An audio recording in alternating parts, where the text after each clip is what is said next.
This is my new story for you called The President and Mom's Apple Pie.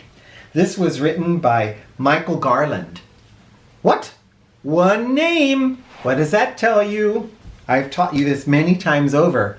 One name implies that this is the author and the illustrator. They write the story and they draw the pictures. Here we go. I remember that day in 1909, as if it were yesterday. President Taft was coming to our town to dedicate the new flagpole. No one had talked about anything else for weeks. Main Street, decked out in red, white, and blue, was lined with people waiting for a glimpse of the president. I sat on my father's shoulder so I could see over all the heads.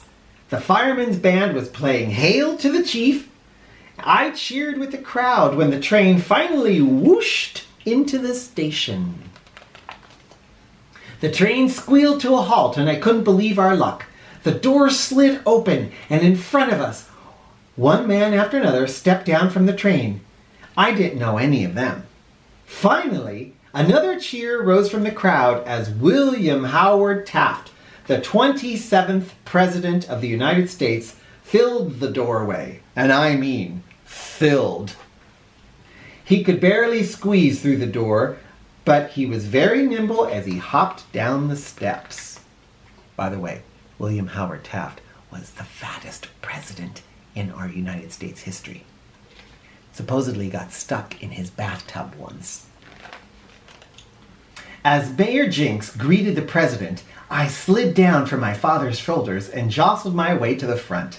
I could hear the mayor saying, "On behalf of the entire town, Mr. President, I welcome you. It is a tremendous honor to have you. Please come right this way." The president stepped in the direction of the flagpole, then suddenly stopped. He stood on tiptoe and sniffed the air.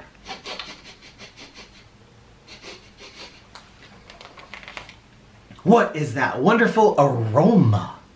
inquired the president. He had a dreamy look on his face. Before anyone could answer, I called out, "Maybe it's Tony's Italian Villa. They made the best spaghetti in town." "Lead the way, son, lead the way," said the president. The crowd parted and President Blueberry followed me down Main Street to Tony's with the befuddled mayor, the Secret Service, the firemen's band, and the whole crowd trailing behind us. Look at the way the illustrator drew his body. Just a perfect sphere.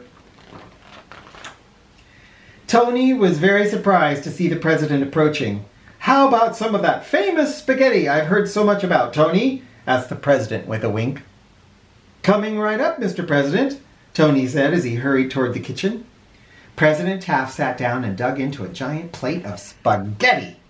"That was excellent," he said as he finished, "but it wasn't exactly what I was smelling."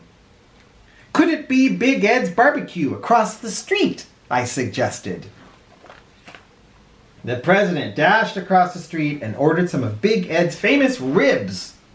He nibbled and gnawed one after another. Then he wiped his face with a napkin and said, "Big Ed, those were the best ribs I've ever had, but they're not quite what I'm after."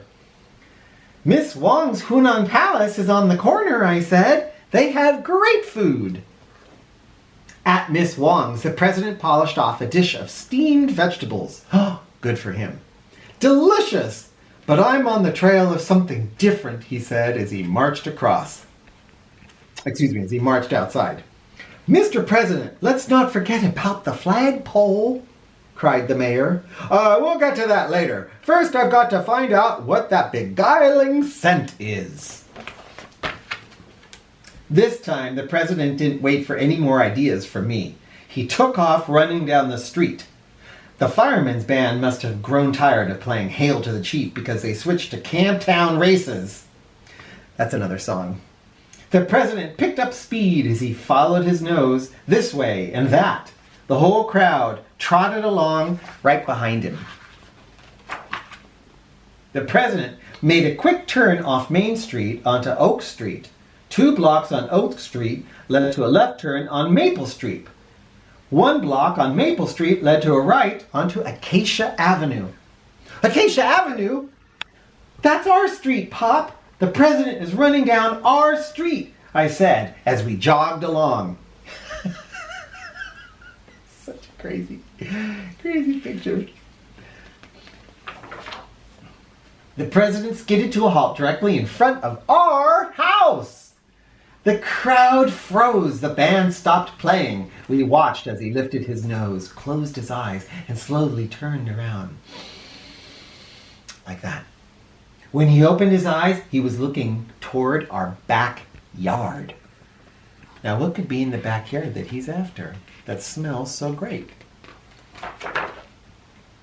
William Howard Taft, the 27th President of the United States, walking toward the back of our yard. Then he saw it, right there in the kitchen windowsill, freshly baked, sat Mom's apple pie. Ah.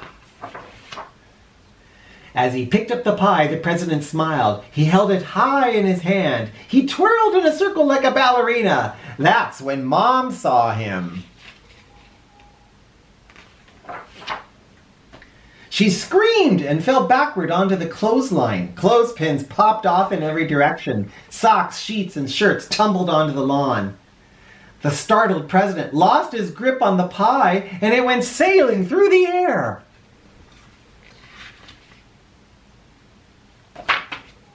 I leaped as high as I could and caught the pie in midair. Everyone cheered and the band struck up a new tune this time. For he's a jolly good fellow.